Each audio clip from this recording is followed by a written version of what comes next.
Technical Advisory Committee for June 1st to order, and now we have roll call. Bailey Thompson, Here.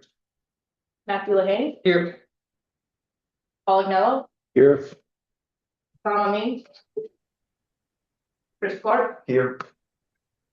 Kathy Coffey, here, Adam Derrick, Online here. Melody Fowler, Amy Garbarini, here, Kate Gibson, here, Leon Hughes, Daniel Koenig, Kathy Lord, Will Montgomery, Here. Philip Perrella, Here. Ronnie White, Here. Matthew Ruby, Here. Greg Pennington, Online. all right, Chair, we have a quorum. Perfect. Does anyone have any recommendations to change the agenda? Hearing none, for a motion to approve the June 1st agenda. Motion to approve. Second, Second. all those in favor? Aye. All right. Item 4, public comments. We have public comment. I believe it's in the form of a video, so I think we can roll that forward.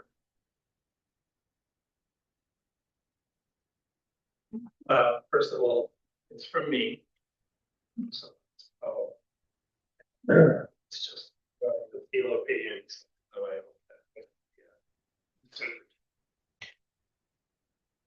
I'm Fred, the Commissioner here today. If you selected the methodology to consider projects as a priority on what are deemed transformative projects. First and foremost priority given to significant regional projects that offer both connectivity and an increased capacity. The recent proposed new river crossing in Fredericksburg surely seems to fit the bill. The project is regional, creates a connection between the city of Fredericksburg and Stafford County, and will increase capacity as modeled here. If it is not currently within the CLRP, it certainly will be included. Because our GWRC planning district continues to maintain population growth, estimates anticipate 614,623 people living here by 2055. As the master plans and comprehensive plans in our jurisdictions have been updated, the proposed bridge and parkway have been included. Level of service criteria, along with VC ratios, will play an important role in determining the viability of the project and its success in acquiring funding. An analysis of the LOS data for the 25 regional intersections that were modeled has been presented and discussed at both CTAC and policy board meetings, but not presented beforehand to the Technical Advisory Committee. Concerns were raised regarding the delays at the southernmost intersections. When compared to the no-build option, it was identified that at these city and Spotsylvania County intersections, the delays drivers would experience were either equal to, or in some instances worse than if no bridge were to be built. So to ask the pertinent question, is this river crossing and parkway considered to be transformative if there is no improvement in reducing delays in the city and Spotsylvania? LOS issues were an important part of why CTAC proposals policy and promoted option C, plus a additional route directly south with a second bridge above them and low-lying river road, traveling through virtually the only open land in Spotsylvania, ultimately connecting to Route 3 at the Fry Lane, single Oak Road intersection. Despite Spotsylvania County initially opposing the proposed river crossing, it should be noted that at several recent Spotsylvania Transportation Committee meetings, this potential route has been not only discussed, but that committee recommended that this project be added in the future to the county comprehensive plan, which brings us to a potential project to be considered. A study of this additional route to be submitted and hopefully included in the upcoming 2055 CLRP. One single bridge and parkway that filters 37,000 vehicles a day through Gordon Shelton Boulevard creates the congestion and delays that the LOS modeling identified. Only by creating a larger grid that provides choices to drivers will provide the transformative project that will benefit this region. there also was that did not show caption that eliminated all those spellings. Yeah, apologize for that, but I can make that available to everyone if they want to spend time looking at it. But obviously running through it that quickly, it does not. Information is. Thank you. Thank you. Do we have any additional public comments? Seeing none? We have them online Oh, from. I removed only got quotes from this thread for the time being. Subsequent research into this matter has given me important context about the project that I'd like to relay to the technical advisory committee. According to VDOT's website, the Fallsville Avenue and Route 1 intersection was funded through the Smart Scale program, while the Hanson Princess Anne Route 1 intersection was funded through the FAMPO. That said, both projects are being managed through the same construction contractor performed simultaneously. I'm guessing that the difference in public engagement is likely due to the difference in funding, and that difference is stark. In the case of Fall Hill, there was a public hearing and an online survey in September 2020. The results of that hearing and survey caused VDOT to provide the following, which remains on the page to this day. During the comment period, VDOT received numerous comments requesting additional pedestrian crossing accommodations at the intersection. Crosswalks and pedestrian signal crossing equipment are planned to be included at each leg of the intersection as part of the project.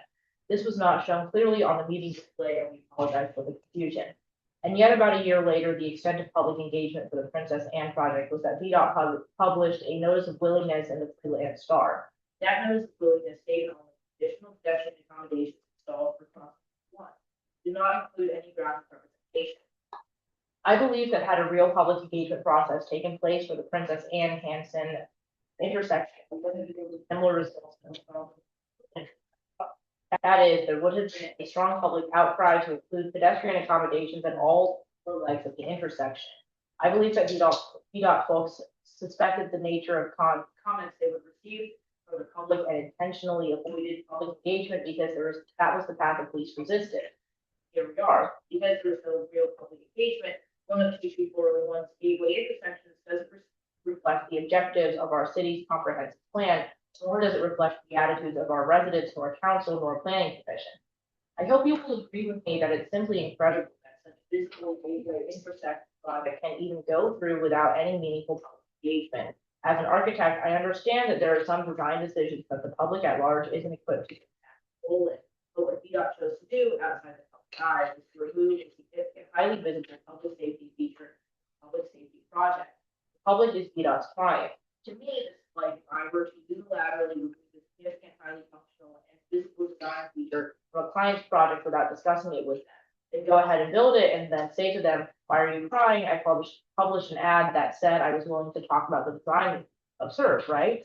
When I brought this up to my fellow FXBG planning commissioners at our meeting last night, consensus was that there's really nothing to be done about it at this point. An unfortunate outcome that could linger for 10 years until the next cycle of projects come through. But I think there's another path, an aside. It would be kind of hilarious for Fredericksburg to submit a Smart Scale application to remedy this. That is the end of the.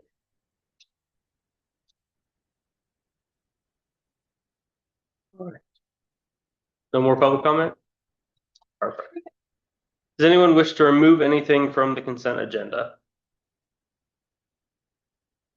All right, hearing none, do we have a motion to approve the consent agenda? A motion to approve? All those in favor? Aye. Perfect, consent agenda moves forward. Item 6A, endorse FAMPO letter to the Honorable Nick M. Donahue, Secretary of Transportation of Virginia, Route 3 proposal corridor of statewide significance. Thanks, Chair. This is very simple. We submitted this application before under the previous Secretary for Transportation. We did not get any response back to FAMPO. The CTB member from the region did receive verbal comments. The initial comments were that they still need to study the idea, the concept, and might be open to a partial part of Route 3 being a corridor of statewide significance. And then with some verbal discussions further on about, well, what about the corridors in the Commonwealth or something. So no progress was made on this.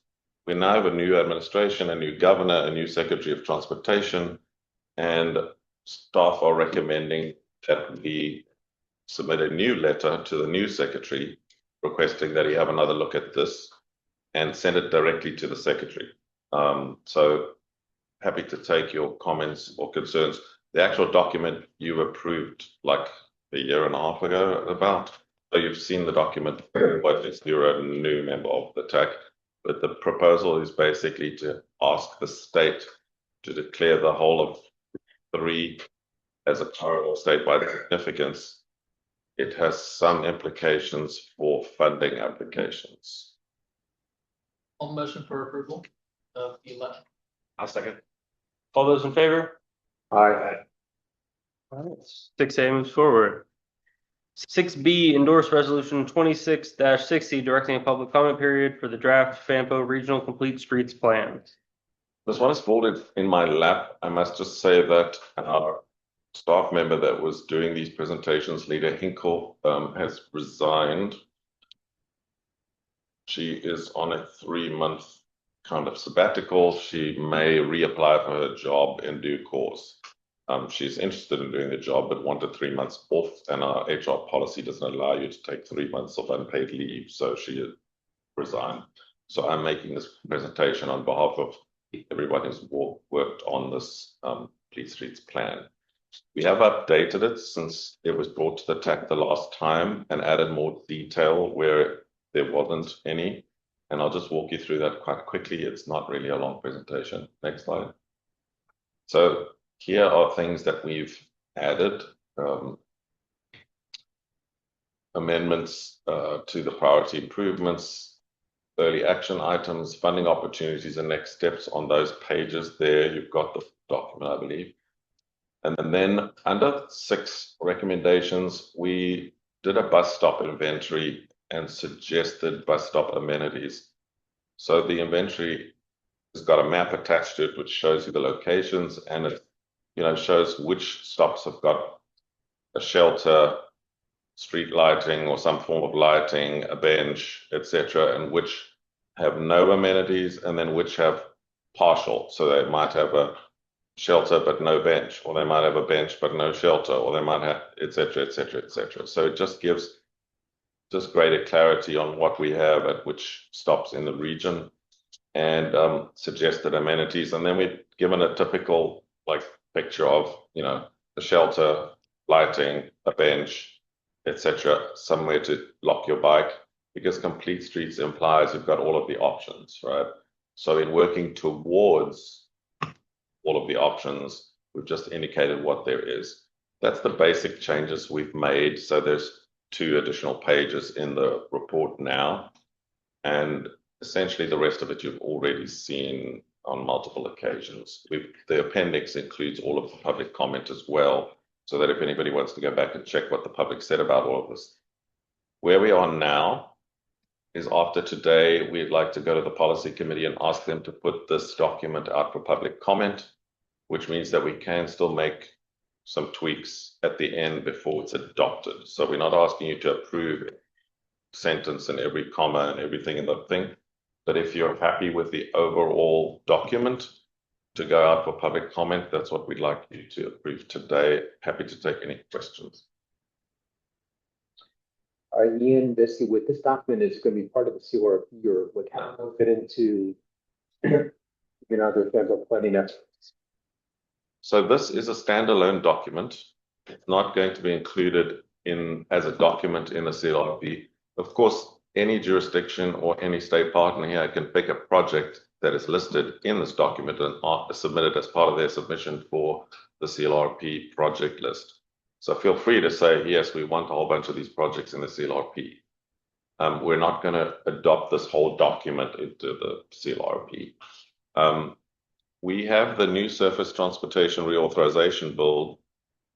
The markup text is already out for people to review, and there's certainly a lot more funding available for local type projects, local planning, rural planning in that bill, assuming Congress votes for it, and without moving all of those things again, there is additional funding available. And so we think there will be opportunities in whichever grants come fall under the new reauthorization bill to apply for some of the projects that are in here. We won't know that until the final version of the bill is voted on and becomes an act of Congress. But at that point, we can then review and assist localities or state partners with applications to get the funding, and we're happy to do that. But we're not going to wholesale put it in the CLRP. If you want those projects, when you submit your list for a state partner, like if FAMPO wants to submit a list, they might pick 5 options or all of them or whatever and submit them, or a locality may submit them, and we'll certainly put that into our system to score and include in the CLRP. But the purpose of this document was, first of all, to try and get some similarity and regional congruence on what we want, and then to provide a document which we attach to applications for funding, federal funding in particular, and perhaps state funding as well, to get some of these projects moving forward. And once FAMPO adopts this, of course, then it's official policy of FAMPO to go and add these things as funding becomes available. FAMPO doesn't, with studies, adopt a study with and force implementation with no funding. It's subject to funding available and an application being sent to that funding. I hope I sort of answered that. Okay, I have a nitpicky comment. Oh, yes. Can a suggestion to change the symbols for the bus stop inventory, blue and red and purple? If I'm going back to my planning 101, that implies politics, and I think that is kind of. You think we should use like green and orange? I think yellow could be all amenities, yellow like Gold Star. Okay. And then we can. We can do that. What I'd like to do is put this version out for public comment, and then during the period of public comment, we can make any tweaks and amendments, and I'll point that out to whoever makes the GIS final map that we should change the color scheme. Thanks for that. And again, if you, in the dead of night, are bored and you read this again after it's out for public comment and you find an error, tell us, because the final version, we'd like to have any final tweaks and fixes, and so yeah. So if anything gives you pause, let us know, because none of our committees meet in July. It won't be adopted until August, so you have plenty of time to have another read through, and in all seriousness, if you see something, you know, FXB Go might see something and say, actually, no, that's not how we do things, we want to change this. Then we can include any of those changes, the final adopted version that will happen at the August. So August TAC, you'll get it back, final version to endorse for approval. So I'm looking for any further questions or a motion to put it out for comment. All those in favor? Aye. All right, 6B passes. Thank you. 6C, endorse resolution 26-57, adoption of the updated CLRP prioritization methodology. So, right. No. All right. So iterations of this methodology have been before this committee the previous 2 months. We do want to clarify an item. So on the packaging that sent out last Wednesday, a iterative version was attached. It was not the version that was sent to the policy committee at their previous meeting, and it is now the option that is stapled to your agenda. And we've highlighted the red line icon states that it was a pre-correction version that got sent out, and then we've subsequently made a few tweaks to the safety methodology in Appendix A. While John's making the presentation, I just want to say Matthew spent a lot of time reading through this, made some very useful comments. Unfortunately, we only got 1 or 2 of those comments after the agenda had gone out. So we have made some edits to 2 pages where Matthew pointed out, and frankly, that's the job of the TAC. Your old job is to point out things that are not going to work, or that you think policy-wise not right for the region. And so we have made a couple of changes, as well as John says, we emailed the incorrect version. It was the version prior to the policy committee update. The one in your pack today, the printed copy, is correct, and John's going to show you those text edits on the screen as well. So most of them were basically in response to comments made at the next slide. So as requested, we added definitions particularly towards level of service peak severity as well as capacity. We're pulling definitions out of the currently adopted transportation demand model. And I've provided a table that is literally a cut and paste from our adopted TDM manual, just so that when we get to the scoring criteria, you understand which numbers we're using, particularly in capacity increase projects, as well as focusing on what is the level of service capacity or severity peak. We're defining it as PM. If you have a project that is, let's just say, eastbound to 95, and you would rather use the AM peak, just let us know. We can always change that, but we're going to basically be assuming PM peak unless noted otherwise. Next slide. Again, I just made the definitions bold, so we are using items from the travel domain model as are defining the definition for those items. Next slide. Safety benefits. Did you want to talk through items? So we've included as an appendix.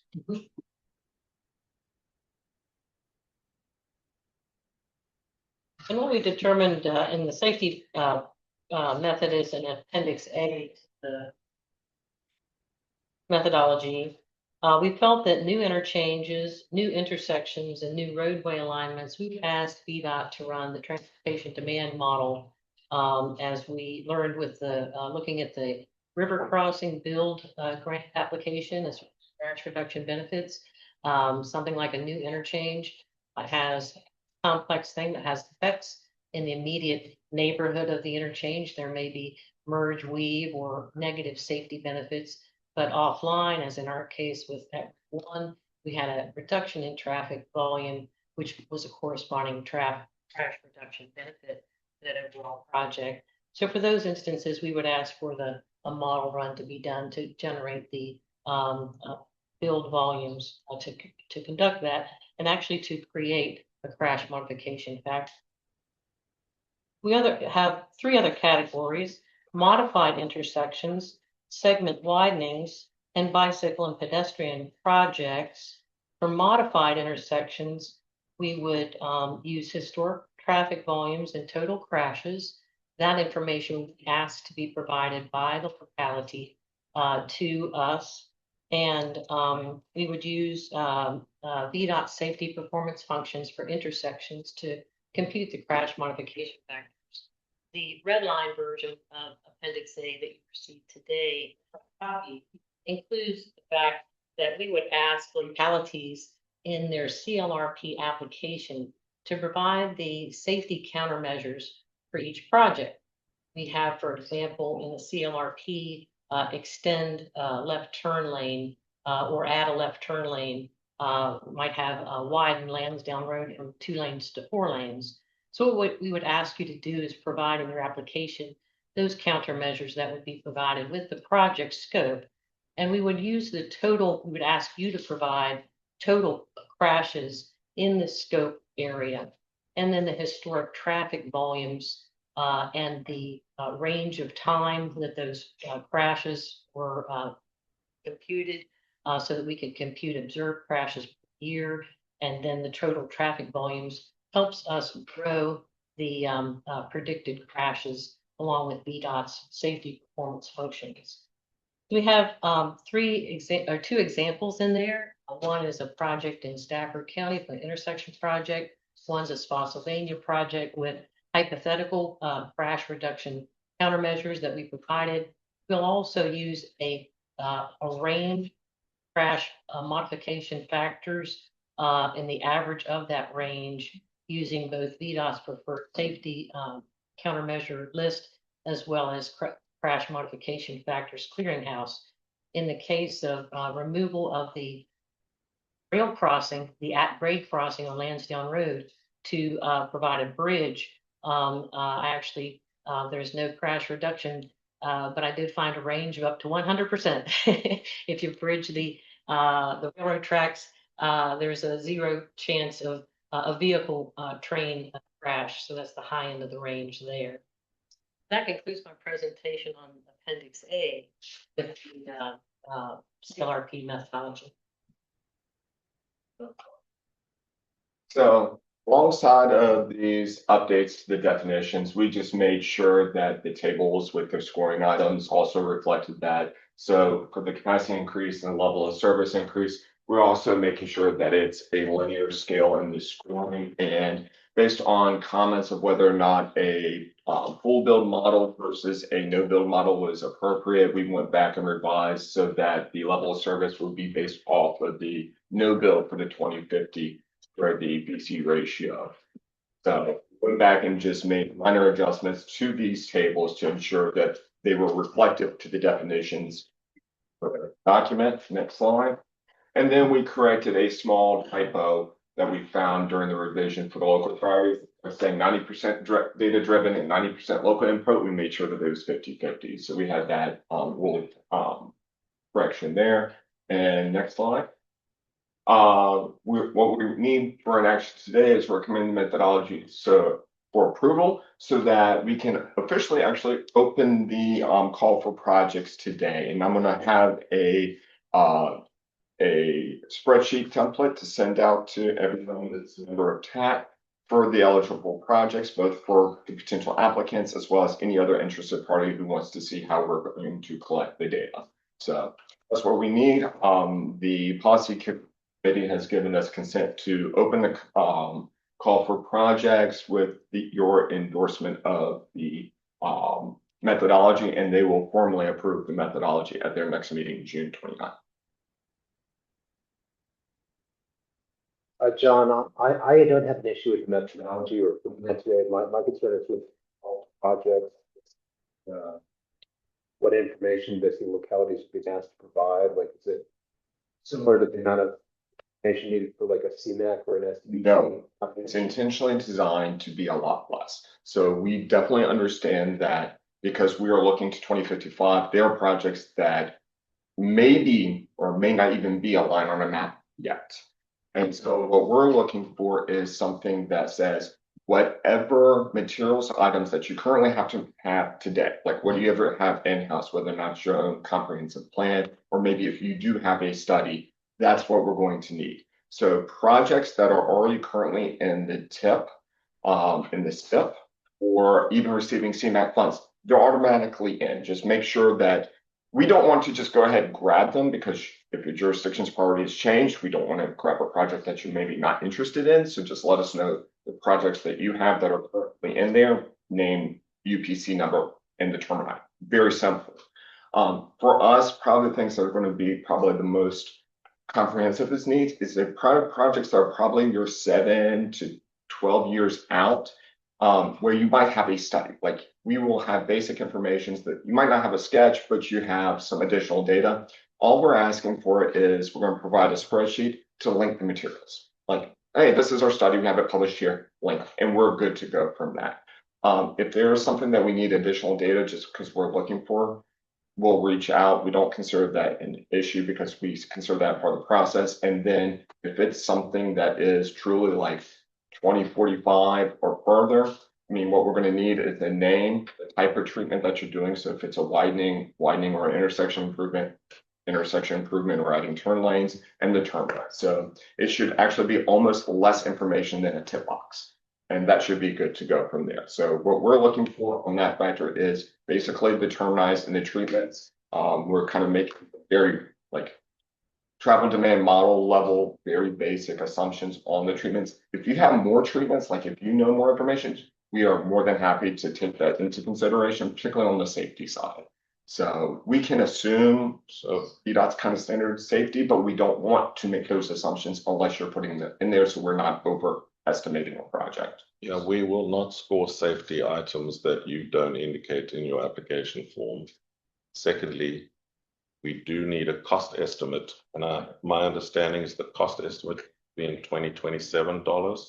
It can be in whichever year, if you have it available. If not, the default is 2027, and then we do the cost escalation at the out years. So the other question is just the timing of this. So like the timing of that in June to July, that's like the peak of smart sale.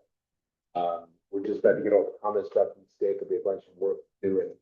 second readiness gate, the deadline is actually July 15th. Is there potential maybe to kind of offset the schedule for this, maybe where it doesn't like exactly? Absolutely.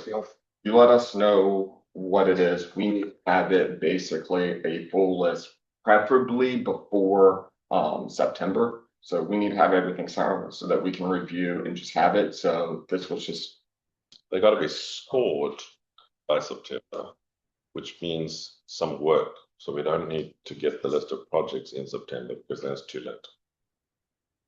So in other words, you need the submissions from the applicants before September. can do August easily. But the point is, what is the deadline for the final submission for Smart Scale this year? August the 3rd. So us making it August the 4th is not going to help you because you're going to be burning the midnight oil on August 3rd.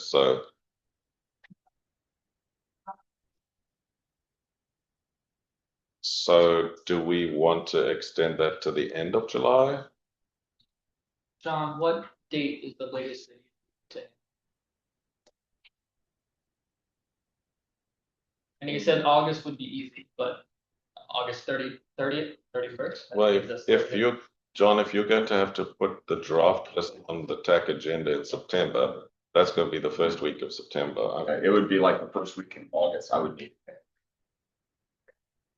So I know Labor Day is late this year. Like, what date is the TAC and will it be the 14th? 14th of? September? And the 7th is Labor Day. Or is it the day after Labor Day TAC meetings? Well, it's online. It's just after Well, Labor Day is the first Monday, first Tuesday. Well, the first Tuesday would be the first. I have it on the 14th on my calendar. That matters to anybody. The TAC meeting.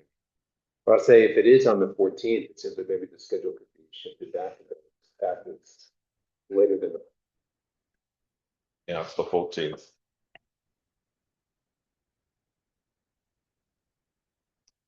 How many weeks do you need to turn the applications into a? Remember, we've got to run the travel demand. That's the thing that I'm like hesitant on. And we've got to get VDOT modeling department time to run that model before we can score some of those projects.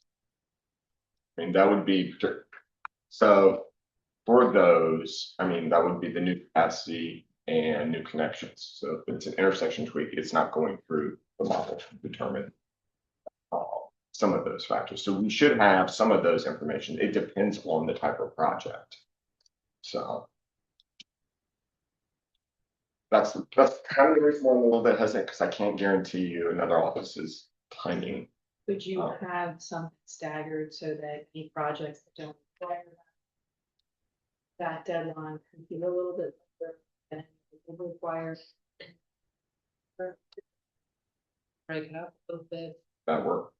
Yeah, That's Projects that require modeling, we need to get them early in August. I would say like either 15th or 12th, or I don't know what the other week those dates are, but ones that require modeling, you need them early in August. Otherwise, you won't get a project list available in September. Remember, the reason you're doing that is because you want a month of public comment on the project list, if I remember correctly, and then you've got to bring it back to the TAC and back to the policy committee after public comment, so we can have it adopted in November. So if you're going to adopt in November, it has to be ready in October. It has to be ready in October, which means you've got to put it out for public comment in September. That's the big deal. You put out public comment in October, but you need to have a list. Preferably, if y'all want to see the list before it goes out to public comment in September. About the 12th. Said the 5th was no good of August, right? Or isn't that kind of close to when? Well, the 3rd is the submission of small scale, so I'm sure people are going to be fiddling. That's a month after the 15th. That's 4 more weeks. And what was that date? August 12th, just starting Wednesday, because it was previously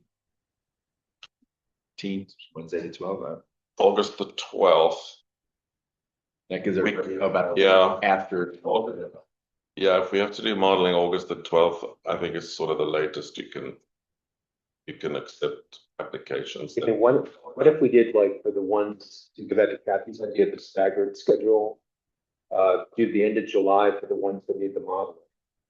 And if they don't need modeling, what if we did like August 14th, which is a Friday? Which would be roughly a month later than this schedule.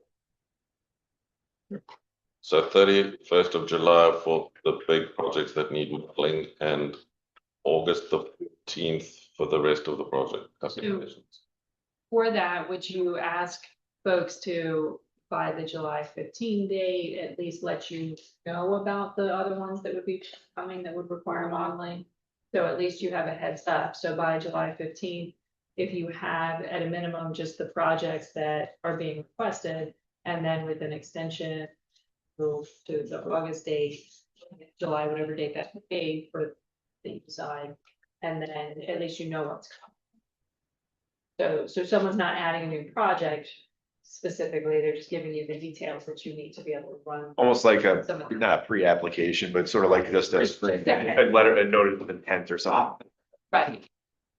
And that way, at least then, you know, John's aware of what's coming and. So that's 3 dates. July the 15th, we need a list of projects without all the supporting information. July 31st, we need all the projects that are going to need modeling. August the 14th, we need all materials.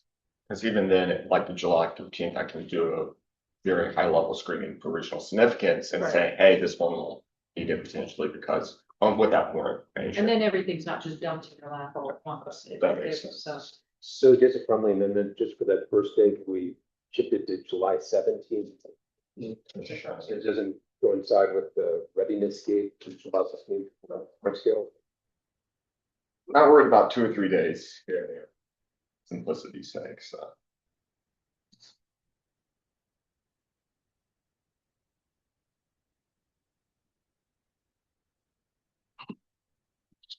So do you need a motion on this?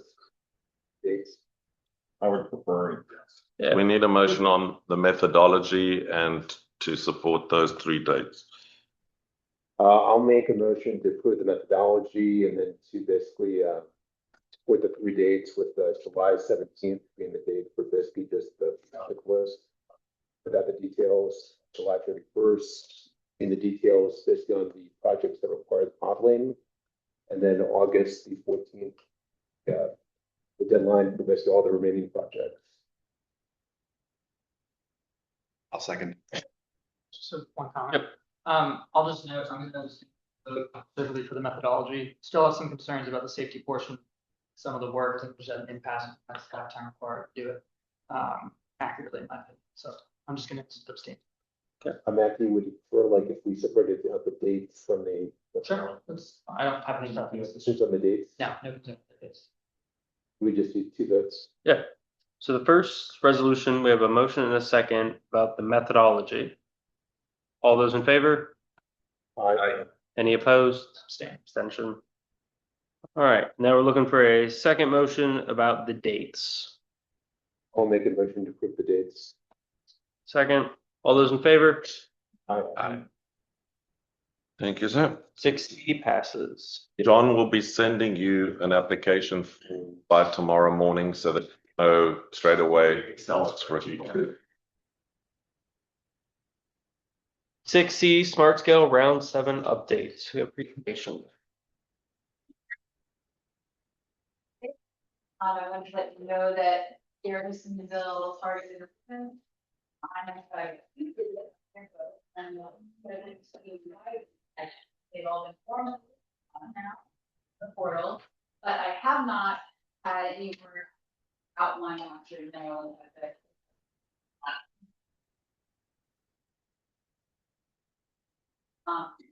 We've had FAMPO and the locality projects and improve their list. So we've got the resolution that we're going to send those out today. GWRC is up for month for their list and then rural projects and then FAMPO locality projects first. Then I have not heard anything about this street. they said they were gonna do that, I guess. You heard anything? I have not. Cassie would be the one that would be in. And she was not feeling well today, so she is out, but she's in later this week, so we can circle back with her. I know there have been conversations back and forth, but I don't know if it has been put out. Okay, yeah, we're all kind of. Right, yeah, we're getting questions here and there about different things, and we're providing answers when the questions come up, so. But I don't have one comprehensive answer. Thank you. That's really all I have for you. Yeah. So I just want to say that the Spotsylvania has not heard anything but screening. I wanted to ask a question if any of the other localities had heard anything. Haven't heard any concerns. That's true. Right. Yeah, I mean it.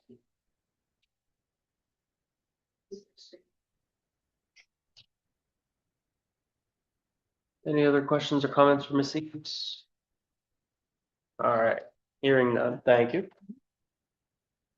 6E, endorse for resolution 26-59, approving the allocation of fiscal year 27 to 32 TMAC, STBG, CR.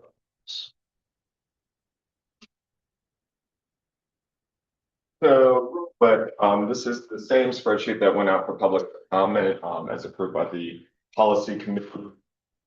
Should be the LRTP summary spreadsheet.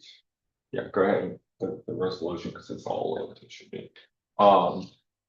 And the comments that we've received in back, at least from VDOT, this first item, we have 2 additional projects that were are now considered closed out, so I've highlighted them in dark gray. So with the approval of TAC, we'll drop these 2 items from the spreadsheet. One is the Henderson Boulevard intersection improvements. The other one is the 610 operational study that was completed, and therefore we had a signal to say that they are no longer necessary in this item.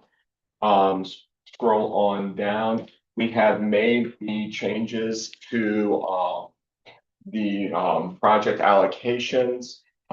We initially had that clawback funds, and I since then sent it out to the jurisdictions after applying the methodology in reverse, so that everybody had a couple of items for review. Because this is now a time-sensitive document that needs to be endorsed in June, this is the version of the spreadsheet that we'll with for this particular time. However, after our little summer hiatus, we're actually going to bring back the spreadsheet for revision. We're still in the process of making some movements with the Stafford County project, which is the Garrisonville timing section. It has been completely rescoped, so it's just a turn lane intersection improvement that's now transitioning from an STBG project to a CMAC project. We've gotten a new UPC number from VDOT, and because this item was out to public comment and it's basically a new project, we would either have the choice of holding off the entire spreadsheet because we would have to re-release everything for comment, or move forward knowing that we're going to have a August amendment. We also have information where we're working with the city to try to revamp some funding swaps as well. So with two projects kind of on our list of 70+, we're probably going to come back with an amendment so we can work with both jurisdictions to get the right numbers through rather than holding off, because some of these projects are ready to move forward because we are allocating near-term dollars. So right now, this is the item that's up for public comment. We're looking for the TAC to endorse this spreadsheet that it was accurately done in conjunction with each one of the jurisdictions, but also aware that there are going to at least 2 changes after it. We just want to make sure that this list is out in front of the DTB for its June. Yep. I would just ask that we have kind of this ready for public hearing, to go to public hearing in August, and that everything can be approved by the changes.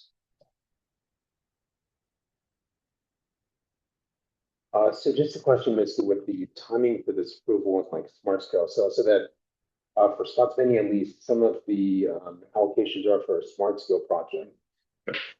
So with this schedule, would basically the FAMPO approval process be in time? It would be, That funding could count towards smart scale since it was the August 3rd deadline. yes, this will be hopefully approved by the policy committee.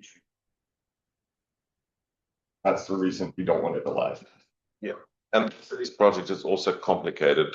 There's a lot of moving parts, and there's some new leadership in this city or some more senior people that are trying to fill gaps for vacancies, and they don't understand when you move money from here to here, you can't actually do that because there are these 25 little sub-regions hidden in the fine print of what you can do with CMAC, and we have to spend some time explaining that, and then they decide, okay, no, we understand now, but now we want to move the money rather to this other position.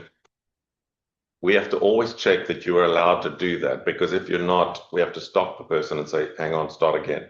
So that it takes some time to get new people who are not used to CMAC at SDGB to understand. I don't mean Bailey specifically, talking about there are more senior people that are trying to cover for the fact that there are vacancies in the city. They don't always understand that, like, you're not allowed to overfund a project, for example, and you can't use CMAC as match for a TAC project, I understand. So, like, you've got to just work through all of those changes. It does just take some time. They need an eligible project to swap it with in the right year. So there's usually, it's more than just two projects swapping. Sometimes it can be a multi-step process. So, yeah. So no, but that's what we're working with, even with the CMAC project. It's just going through the details. It's basically new projects entering in after the spreadsheet is. There's a reason why we have usually a month or two in between project submissions and the initial allocation wraps. So if we're lucky, we could get both of these projects, the final version, into a list like this month still. Then you still got to allow for comment.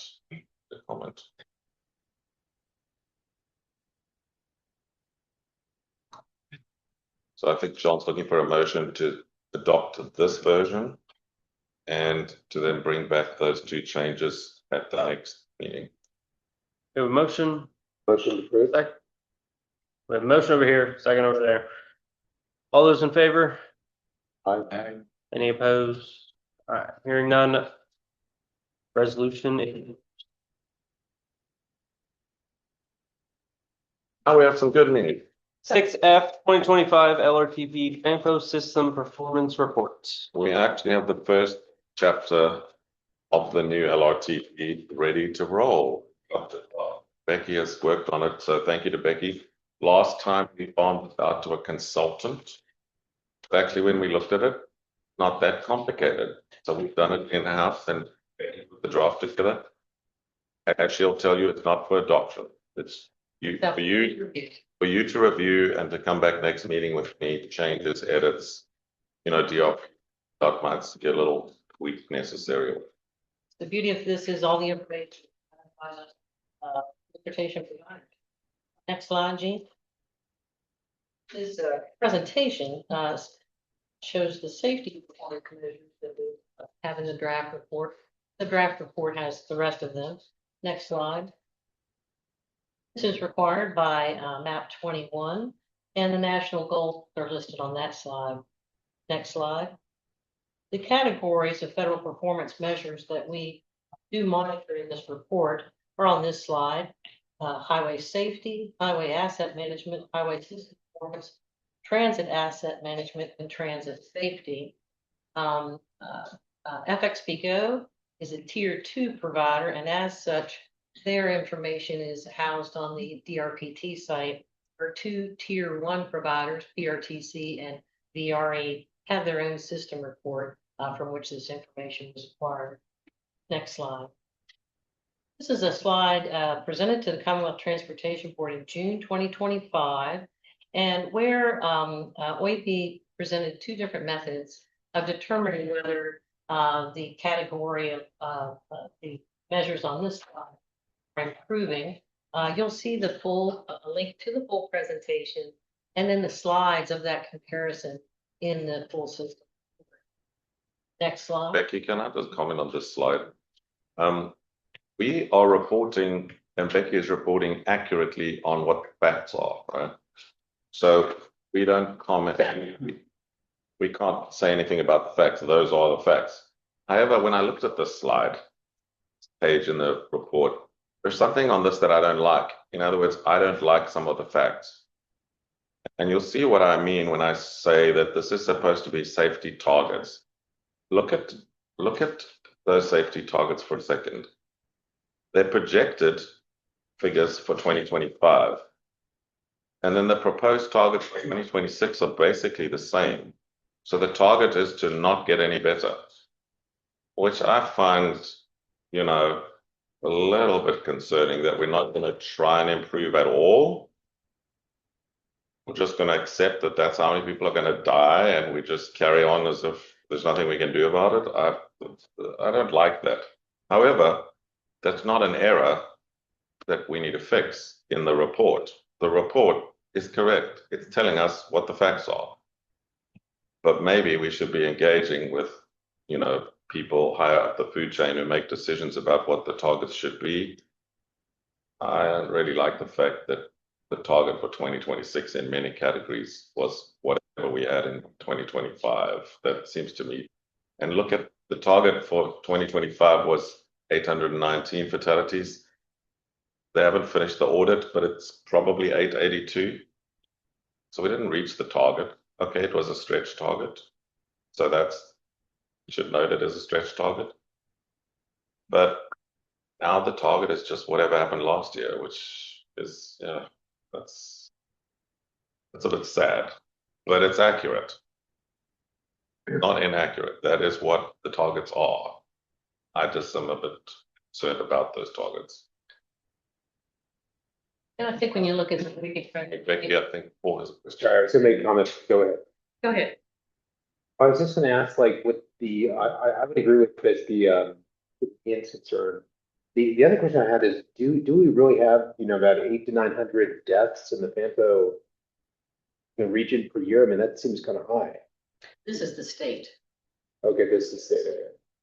There is another slide for the region coming up, or it's in the report. It's in the report. The report has the local targets. Yeah, it's what, 32 or 30? When you watch the OIP presentation, because it's very interesting to hear explain methodologies across the state, traffic volumes are also going up, population's going up. So yeah, the number here, but they do have a very logical comparison of methods that we do have, like I say, the tables in the report and full presentation. All right, next slide. We just have 3 more slides. Since FXBGO is a tier 2 provider, this information for their safety performance is in BRPT's open data portal. It's a very interesting link. You can get all sorts of things in that ridership, and so great resource. Just 2 more slides showing our 2 tier 2 providers. Next slide, please. We've got OmniRise from their safety report, and last slide, safety performance and targets. Interesting with the transit providers, they look at accidents, controllable derailments in BRE's case, and then major rules violations. Go back to the last slide. OmniRide has the cool ones too, as far as safety events, as far as the transit worker, and then the riders and so forth. Pedestrian collision rate, vehicular collision rate. So our transit providers are doing a great job, and the report has their full now in their various. That concludes my presentation. So please send Becky any edits. This is not out for public comment. This is just being shown to TAC, because your job is to check what we're doing is correct. So if you see things that are not looking right, send us an email and we'll work on an update. But it's the first section of the LRTP done. It's actually finished. All right, move on to 6G, election of officers. This is, Chairman, where we ask next financial year for the TAC to nominate and elect the chair, first vice chair, and the second vice chair. And for those of you that have been around a long time will know that it rotates by jurisdiction, not by individual. So the individuals, not about whether we like.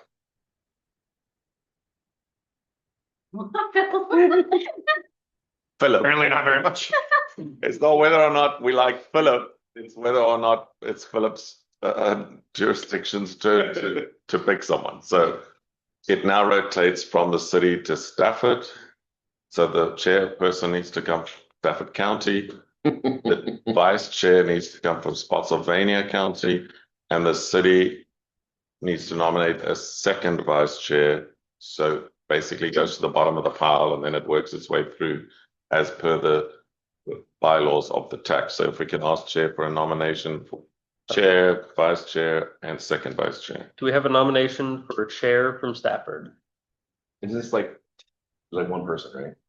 I nominate Matt. I'll nominate. All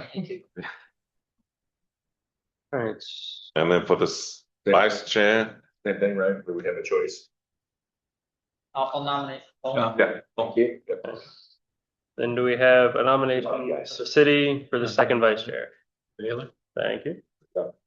okay, thank you. And if we can have a second to each of those and then a vote, please. Second. All those in favor of the three positions? Aye. Any opposed? All right, pass All right. 6B. Thank you very much, chairperson, and welcome to the new office bearers. Sure, Matthew. That was a tough one, guys. Good job. Hard point election. And then we have a vote of thanks for the outgoing chair, and I know that we had multiple chairs this year, but we're thanking the last one, Thank last man standing, who's still here. So thank you very much. I've enjoyed working with you, and I believe Matthew has something. And I have a certificate for you. Thank you very much. Thank you for your time of service. Came in at a very short notice, which was a bit rough. So thank you for doing the job. We appreciate that. And staff looks forward to working with the new. I don't plan on going anywhere, so I'll stay here. Great. That's what we like to hear. All right. So we don't have to explain what LRP means next time to people.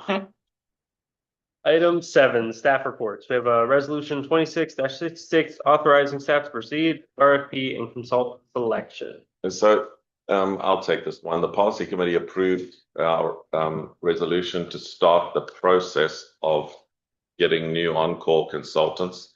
It's a very long process. It doesn't sound so complicated when you say it, but when you read the thing, you've got to have, a hearing, there's a whole thing. So we are going to start this week, the RFP, and we're going to share it far and wide. So anybody who wishes to apply to be an on-call consultant for FAMPO can send us a letter requesting to be considered. We will then, any questions we get, we'll publish on the website so that all applicants get access to the questions at the same time. We will then ask to form a committee to review and score those applications. Typically, FAMPO staff does a lot of that work, but we do ask 1 or 2 TAC members to join that panel. We don't want to do it in-house behind closed doors. It's a process that means that these will become FAMPO's on calls, not FAMPO staff's on calls. So we would approach 1 or 2 of you to please join that committee. VDOT always says no. We ask them every year and they always say no. So I assume it's going to be no again this year. And I think that's because VDOT doesn't want to be player and referee, so they would rather not be on the panel. But if 1 or 2 jurisdictions or somebody else wishes to do that, we gladly have 1 or 2. We don't need 9 people. We just need like 2. So we're happy to do that. So I'm happy to take any questions from anybody. How many do you usually? We currently have 3. Usually that's have they been roughly the same year over year, or so multi-year thing, or? Typically we go back out to the market every 5 years. So it's usually a 3-year contract plus 2 1-year renewals. And when I arrived here last time, they were about to expire. So my first task here was to get new on-calls. And now it's time to do it again because I've been here a while. They change over? Is it similar firms every time or is it, Not always. One dropped off last and we added a new one. We currently have Cambridge Systematics, Michael Baker, and VHP. Also, if anybody has worked with a consultant and they did a really good job and you want to make sure that we include them in the marketing, we are not cherry picking anybody, but we will, if you know of somebody that we might not have thought of, who might just not see the ad, I'll happily send bulk emails to everyone in the country. So if you have anyone that you think I should include, let me know. We'll make sure that they get included with everybody else, and it'll be published on the government site and the website and everywhere else. Do you have a list of percent? I don't right now, but I will have one by the end of the week, I think. Basically, I'm just going to send it to everybody I can think of and then publish it in all the typical. Don't need any action. Just letting the TAC know and saying to the TAC that think about sitting on our panel too. That would be great. Do you want to sit up?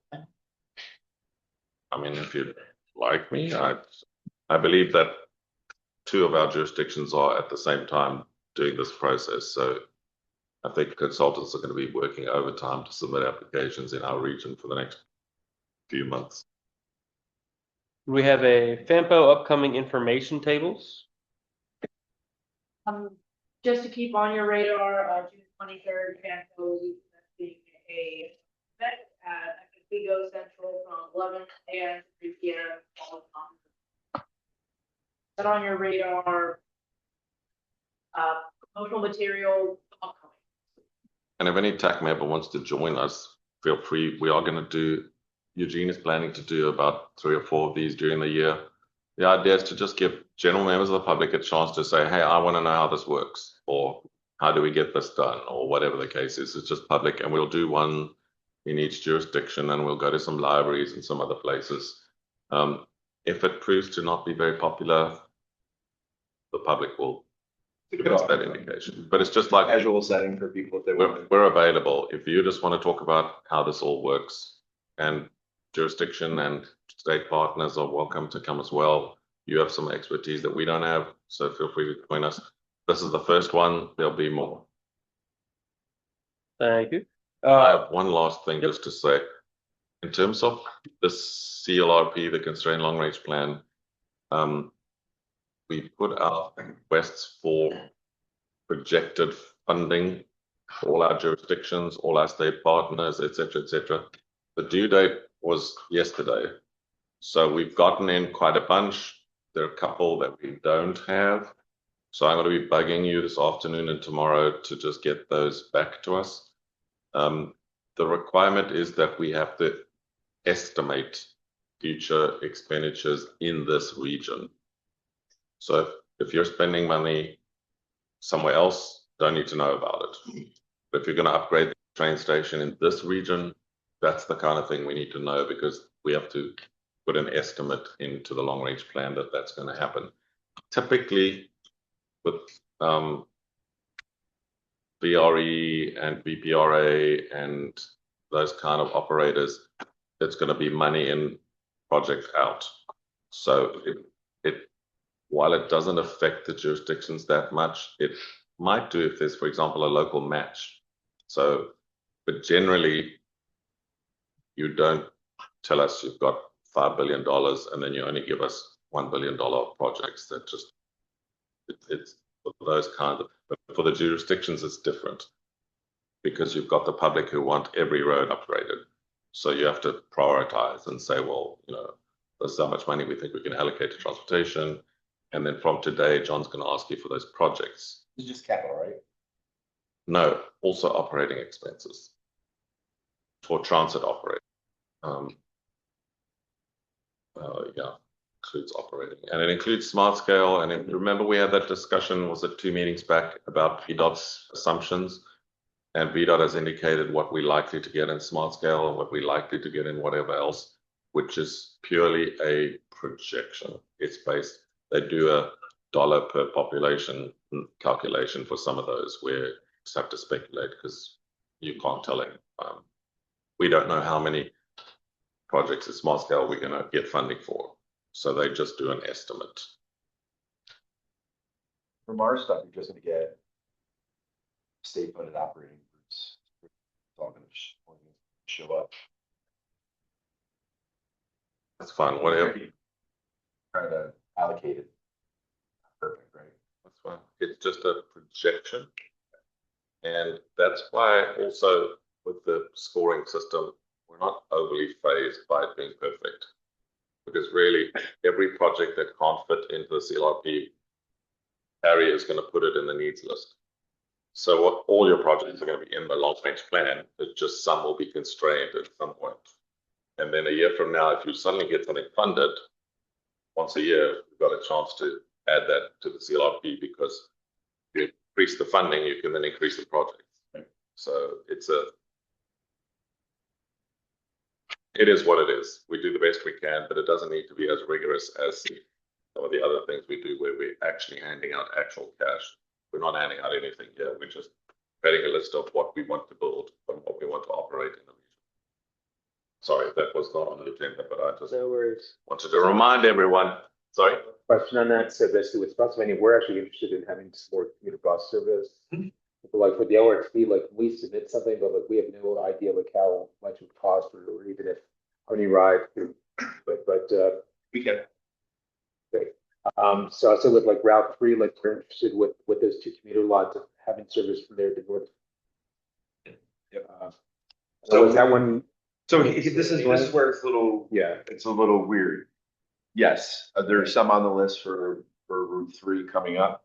Has it been vetted in time for the next grant application for state funding come up a year or something like that? So is it to the point where I could put a number in today in there? It's probably not. But it's our intention to apply for them, so it might not.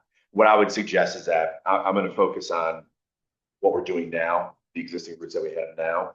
And then every time, once we get something operational, if it's operational by the time this thing is due every year or whatever, I'll just include it in that because it doesn't imply any money, right? You should put the project, the long range plan, and indicate that in 2027 it would cost approximately X. Well, I think what I'm saying is we don't know that. We know that we want to do something. We don't know, we don't have it fully vetted out yet. We won't until the grant happens. He's going to put some projects, colossal projects from his county into the list that he can't tell you exactly how much it's going to cost. So we just have to have Winding of I-95. it has to be Reasonable-ish. order of magnitude reasonable. We don't know if it's going to. All right, so I can use the cost on some other stuff to imply. Yeah. So take an existing one that's in a similar area, take the cost today, bump it up a little bit for 2 years from now and send us the number. It's long-term planning is a little bit speculative, but he understands that it's not going to be perfect. Yeah, Paul, pin down on the cost estimates, give me 2027, because then I can apply the same cost inflation.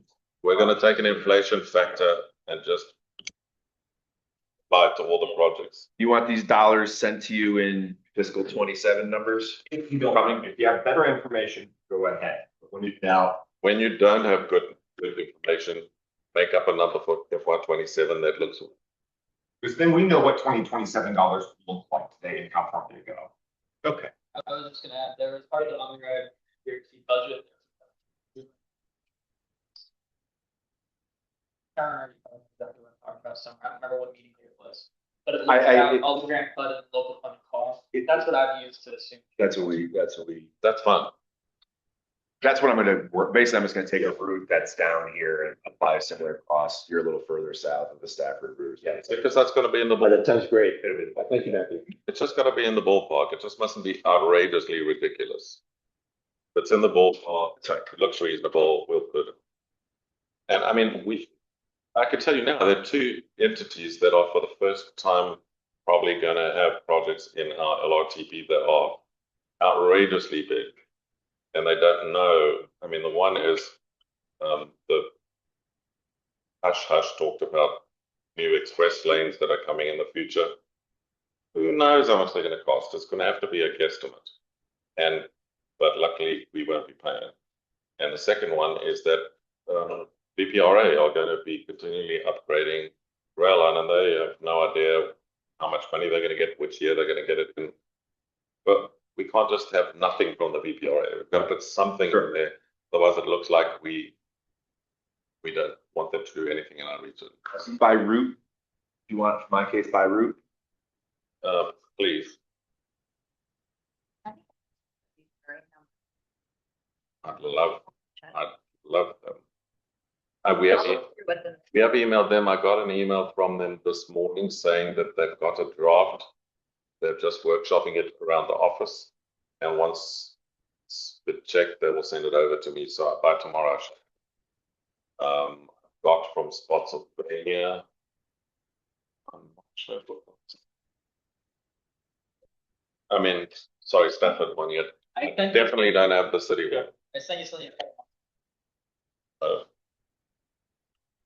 Said I would send you any updates if I had any, but you guys will just need to let me know if you very shortly after that first town meeting. Okay, I will look up in my inbox. Thank you very much. If DRPT has anything that it's not going to be in VRE OmniRide or Red or BPRA, if there's possible planning grants might be needed. Yeah, we just don't have. I know that there's one. Correct, but we got a grant from DRPT for some transit study back in 2021, I think it was.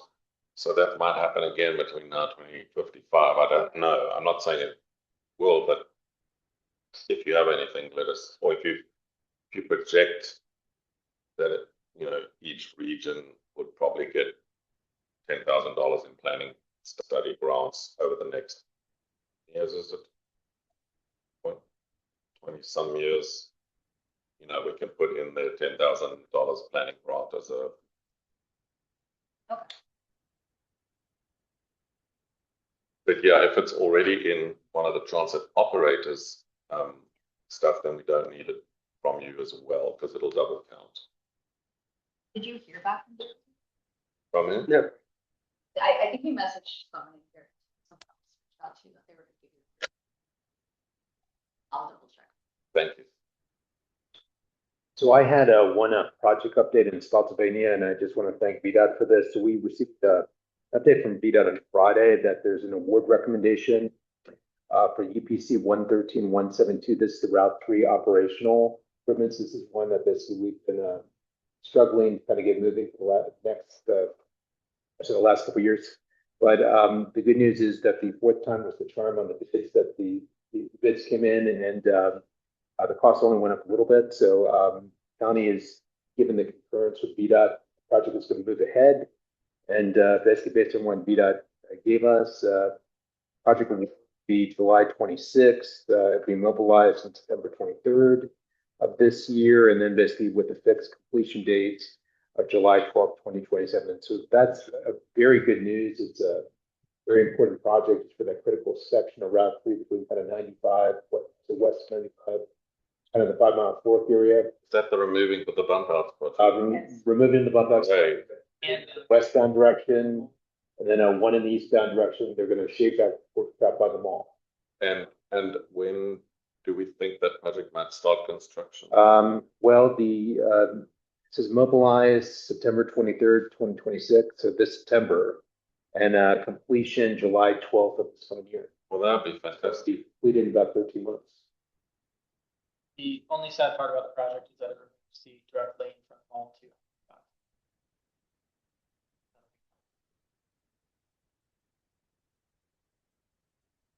The floor is open, so we can keep going with updates from agencies and localities. I'll just provide an update. I think I mentioned last time that our staff sidebar project is complete. It was on time and under budgets. Right? Our Prairie Church Road project is mostly complete. We should see substantial completion here in the next couple months. Base completion date, I think, is August. So this time looking like we're done. Our Courthouse Road at Route 1 and Bells Hill Road project is on time and on budget. We are reached, I think, 80 to 90% completion of the underground work, and now we'll finally start seeing work above ground with the actual box, etc. And then our Route 1 Telegraph Woodstock project is still ongoing. And after this, the Buckies, do they need to do any kind of what they're saying? Yeah. What's the timetable for that? So for the Buckies, they are currently working on the framework document for the OSAR. It is currently going around being signed. I think VDOT sent a DocuSign for it. So that'll start in earnest this summer, and they expect an 18 to 20. They cannot open their Buckies until they're complete, thus they can't really start until it starts. You're probably looking at summer maybe around FY30. That's still pretty fast. Yes. Yeah, I will say it is different than the New Kent project, which was approved a couple years ago and is slated to open at some time frame. So they're trying to move a little quicker this one, but we'll see timelines slip sometimes. So we'll see how. And VDOT, please make sure they do the traffic improvements that pay for them. They are required to do that for their proffers and for OSAR. They will not get approval unless they get all their traffic for their OSAR. But I know VDOT sometimes gets pressure from all sides to ask for more stuff or ask for less stuff or whatever else. And I'm like, please ask for what we need, because otherwise it comes back to the jurisdiction of FAMPO. Like, where's the money to put an extra whatever? So what I just want to also clarify is we'll see future projects from Stafford County in that area. Those projects are not due to budget. So just to clarify, because that will come up where people will be saying staff is doing this project, but this project, why didn't Bucky's do that? They are not because of Bucky's. There are other projects that the county should be doing to help mitigate other traffic. Not my money. Carry on. Any other updates?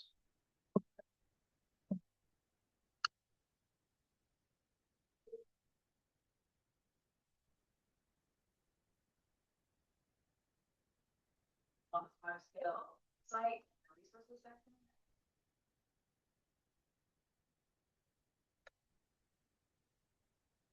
From King George, our board approved EPR for comprehensive plan update. About a year and a half behind, when it should be done, but Gary, we maybe needed some transportation help. I don't know how that all fall, but we may be calling you. And then hopefully this morning, VDOT's bridge crew started our TAC project at the middle school, where we're building 400 feet of sidewalk from King George Middle to the intersection of Auburn Road. Yeah. Kings Highway. Thankfully, thanks to VDOT, hopefully it will be under budget since we are using state portions. But there are some. I thought they were going to get away with possibly not doing some intersection upgrades, but we have to make sure we. So. Just I think really important there. You could emphasize state forces. That made the project go so much quicker. You guys got tapped on last year, so very, very big there. You may have seen news about an Omni Ride bus collision at the Pentagon. Just following up on that briefly. I don't know if did anybody hear about it? It was relatively larger news. So a Fairfax vehicle and ours sort of collided. Not sort of collided, they did collide.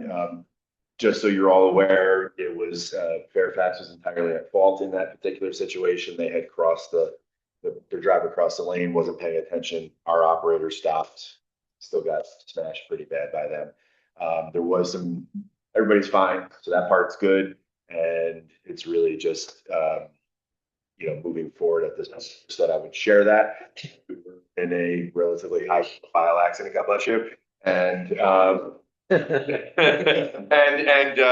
your favorite commuter bus operator was not at fault in this particular case, so that part's good. And everybody's alive, and that's the great part. So, but just following up on that. Thanks for that. While we talk about crashes, you must have seen all the massive crashes our region on I-95 in the past 2 weeks. been like an avalanche of, It's insane. it's an avalanche of crashes that day. That first big one that was south of us, I drove north to get home that day and there was a crash north of here as well. So on I-95, south of us, a massive one, north of us, another one. So it didn't matter where you were going on I-95, it was. And then, of course, you know what happens on our regional roads because everybody's getting onto US1 or they're going somewhere else to try and get around this mess. And then the big one now, last week again, with all those people dead and injured. Whole family going to a wedding. Unbelievable. It's highway safety is really important. We have to. That bus didn't slow down at all. Work zone. Just wreck that. We had most of our fire rescues throughout the county up there. It's really bad. We've had a bad run the last couple of weeks. It's just been really bad accidents and too many. Public transportation's like. So. Right in those express lanes we go, we're in those dedicated rails they go. It's one of those areas where FAMPO doesn't have a lot of jurisdiction on safety decisions about I-95, right? Just not our control over it. We just notice it and remind people about it because we need to try harder to get those things to not happen. With that, we'll adjourn today's meeting and we'll be back here August 3rd. Nice. Enjoy your long summers. We went back.